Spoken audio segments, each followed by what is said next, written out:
a few months away from the 10th anniversary of the 9/11 attacks, and many of those who lost loved ones on that day are growing impatient. National correspondent Catherine Herridge tells us why. On Capitol Hill, 9/11 families met with lawmakers to voice their anger and frustration that nearly a decade after the attack, no one is on trial for the murder of nearly 3,000 Americans. Not even Khalid Sheikh Mohammed, who took credit for the attack, is charged in a military or a civilian court.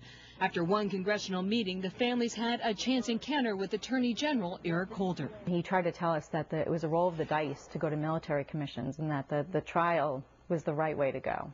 And, we severely disagree, and he said that we should trust him because he had information that we weren't privy to. Asked twice for comment on Holder's conversation with the 9/11 families, a Justice Department spokesman declined. The families came to Capitol Hill because they say the 9/11 case is stalled and they want some accountability. It was 2 years ago this month that the president met with them and other victims of terrorism at a special meeting in Washington.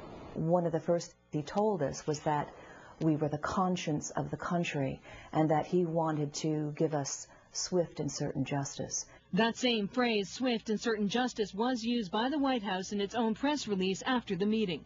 But with no timetable for a trial, Hamilton Peterson, who lost his father and stepmother on 9/11, says the families feel betrayed. Unfortunately, I would say that at a minimum we were misled. Look at that smile. Lee and Eunice Hansen lost their son, daughter-in-law, and granddaughter on 9/11. In the spring of 2009, they went to a similar meeting for the families at the Justice Department. Now the Hansens fear they may not see a trial in their lifetime. A lot of people come up to me and they say, when's something going to happen? When are these people going to be tried?